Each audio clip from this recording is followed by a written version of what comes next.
Welcome to Real Health with me, Karl Henry. Folks, sleep is one of the pillars of good health. It's as vital as nutrition or exercise. Yet it's often the first thing we sacrifice. Proper sleep is restorative. It helps us recover from illness and injury, regulates metabolism, and a whole lot more. Poor sleep, on the other hand, is linked to chronic disease, accidents, and strained relationships. Dr Máire Finn, GP with Centric Health and female health expert, joins us in studio to explore why sleep matters. And is looking very rested in studio, Máire. Fair play to you. I had great sleep last night. I've had a coffee earlier, though, just to help, Thanks for having me. It's great to be here. We're delighted to have you in. So let's get stuck into it. So sleep is crucial. We often forget about it and don't think about it. But why is good sleep, why is it so important to us?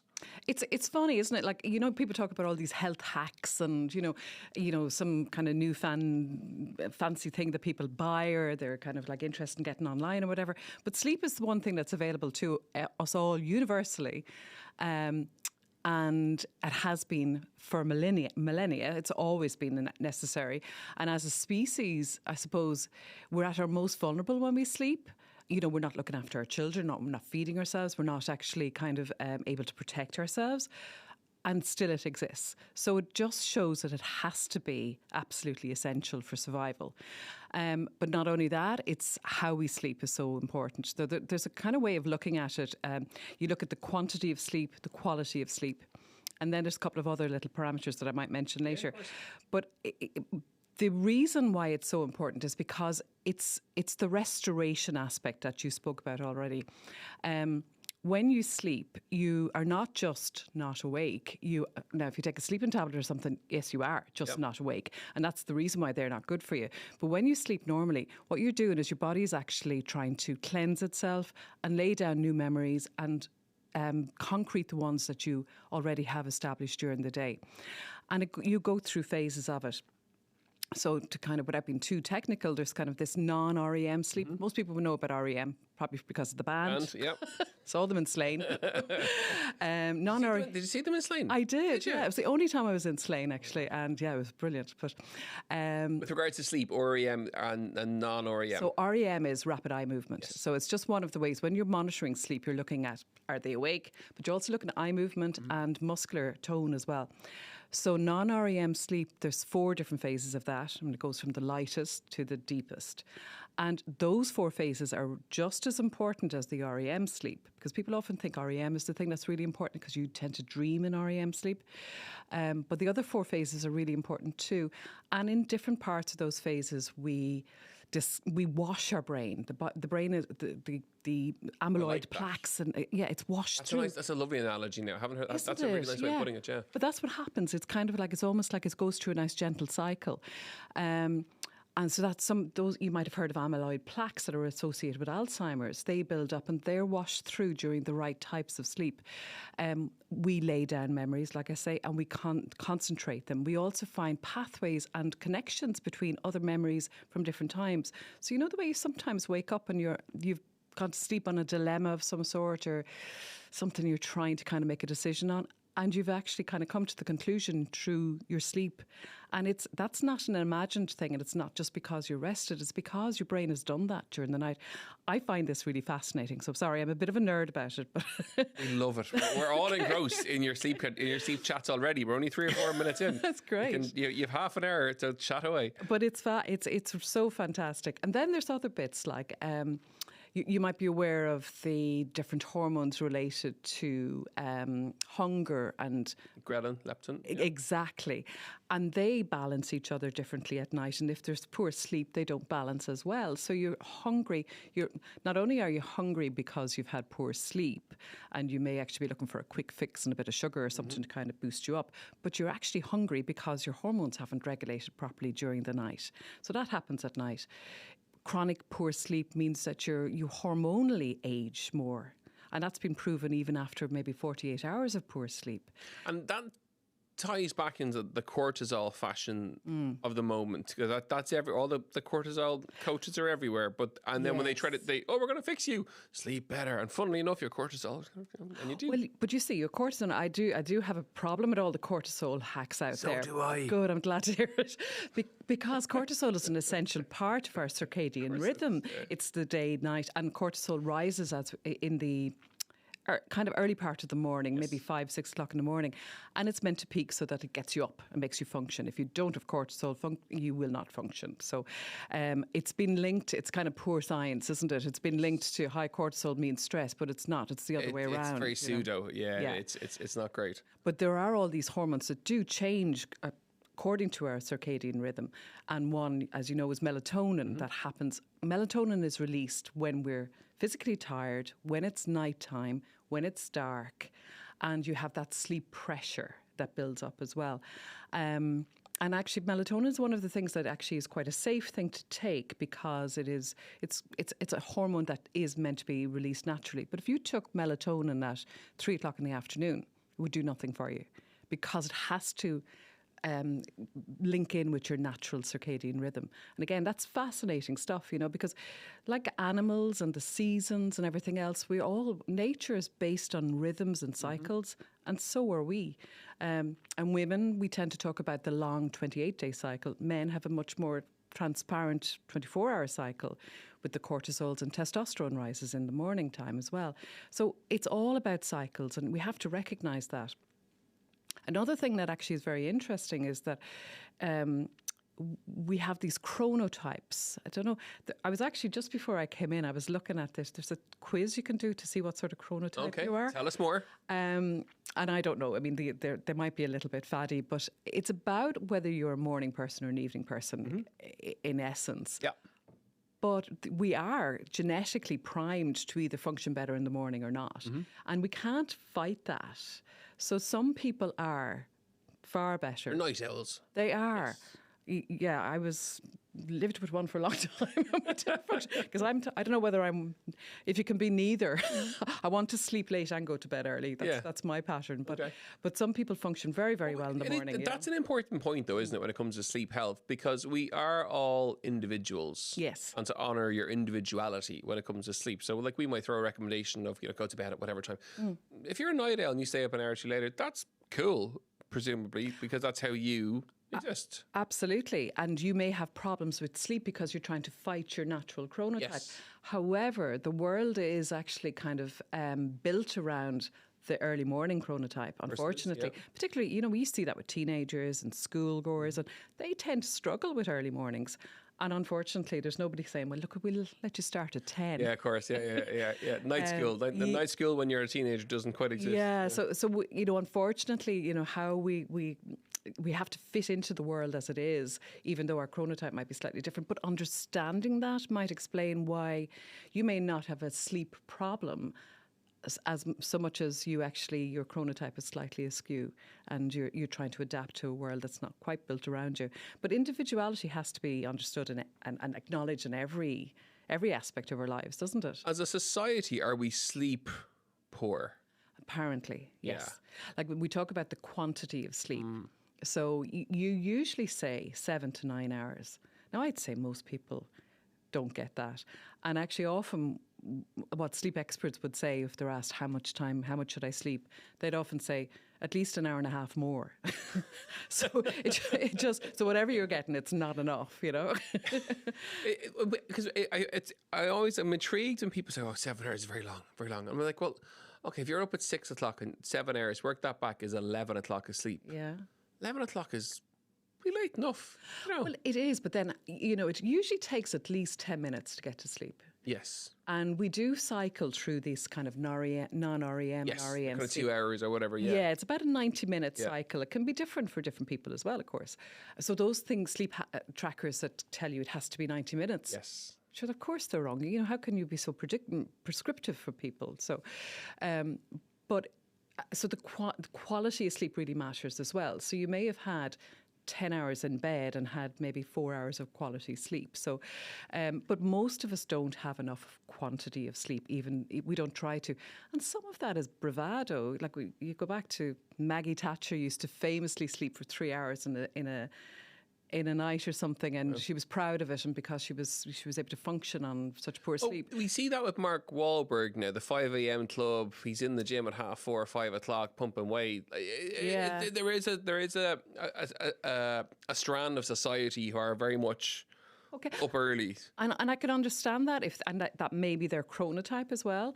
But are they getting to bed at 7 o'clock in the evening then? I doubt it. So they may be functioning really well. They may be very, very physically fit, but they're not actually doing themselves any long-term favours from a cardiovascular point of view, from a metabolic point of view, diabetes, endocrine, and actually brain health generally as well. So, there's a lot of links about constant, long-term, chronic poor sleep and poor brain health and cognitive function later on.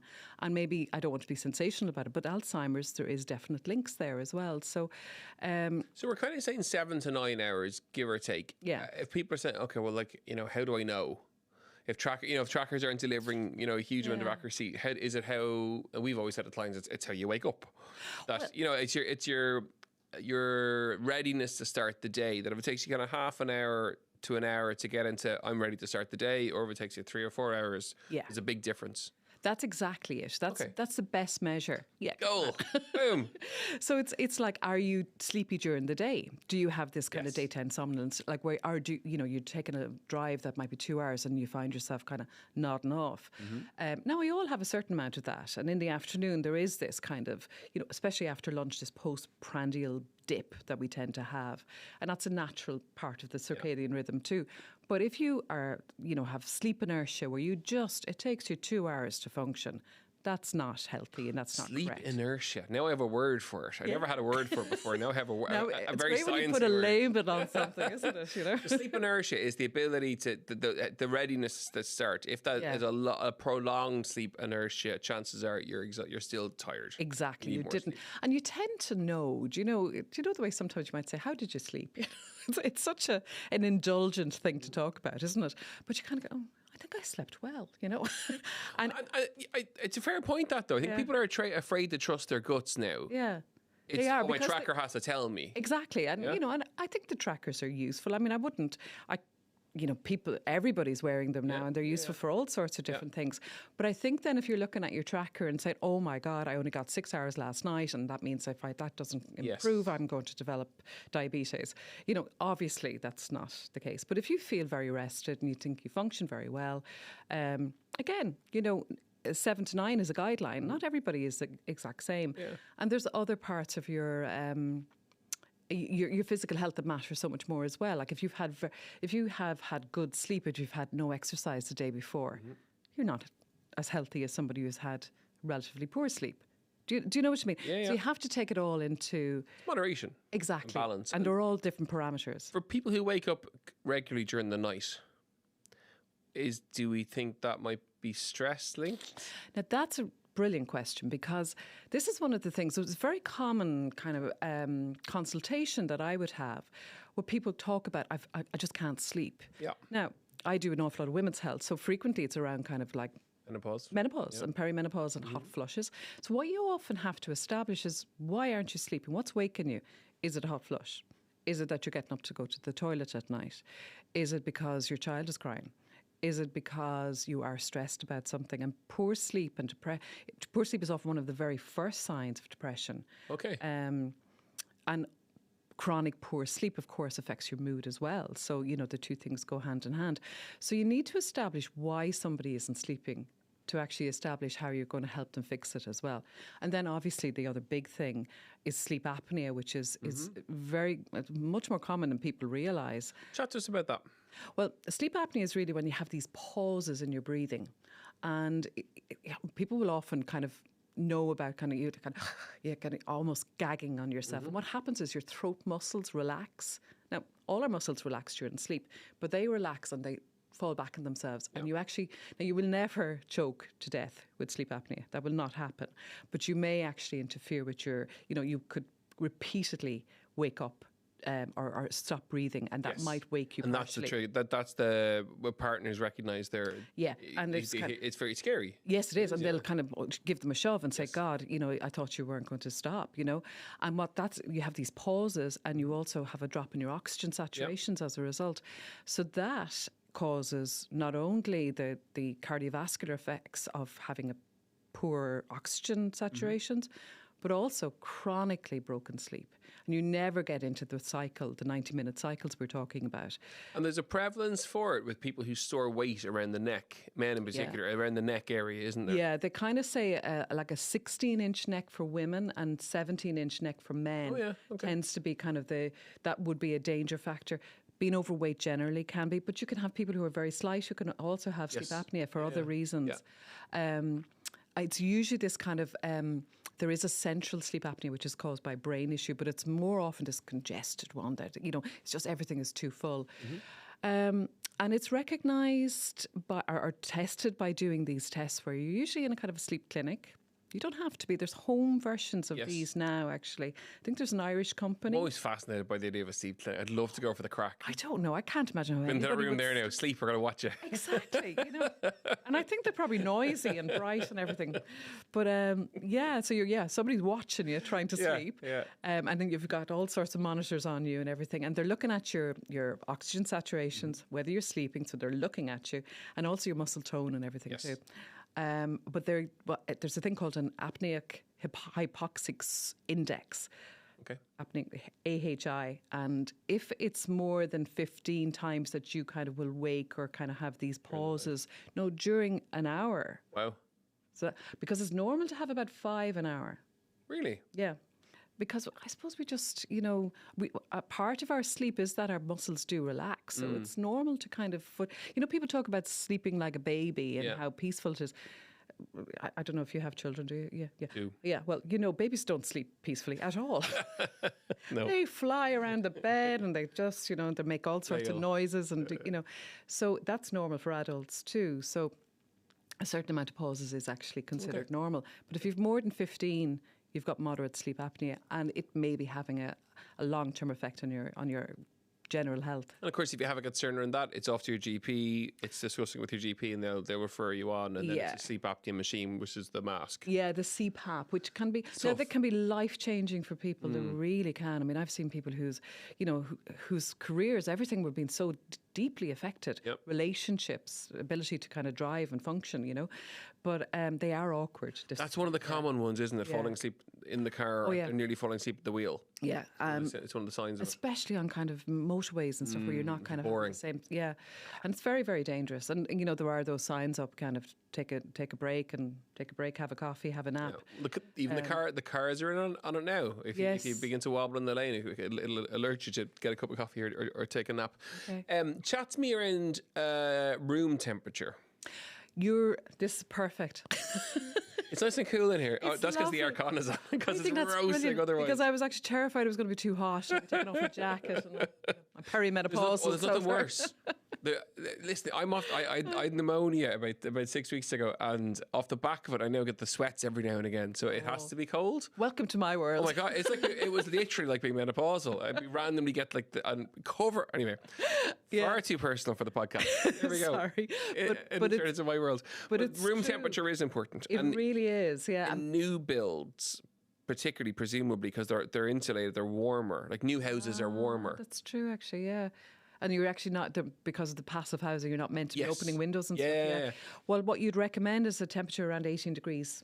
Oh, go on. Because you actually, to fall asleep, your body temperature, your core body temperature has to drop. And it has to drop by about 1 degree. And when people talk about having a bath or hot bath or shower, that sounds counterintuitive, but it actually does work because you're vasodilating. The blood flow is coming to the surface, so your core does cool down. So it does help you sleep. So 18 degrees. 18 degrees is best. Tonight, when you go home, check your bedroom temperatures if you have sat in the room, just for the crack. And if not, I'm sure there's an app on your phone somewhere which will deliver it. But 18 degrees is the number that we're aiming for. Yeah. Love it. And if your body temperature doesn't cool down, you won't fall asleep.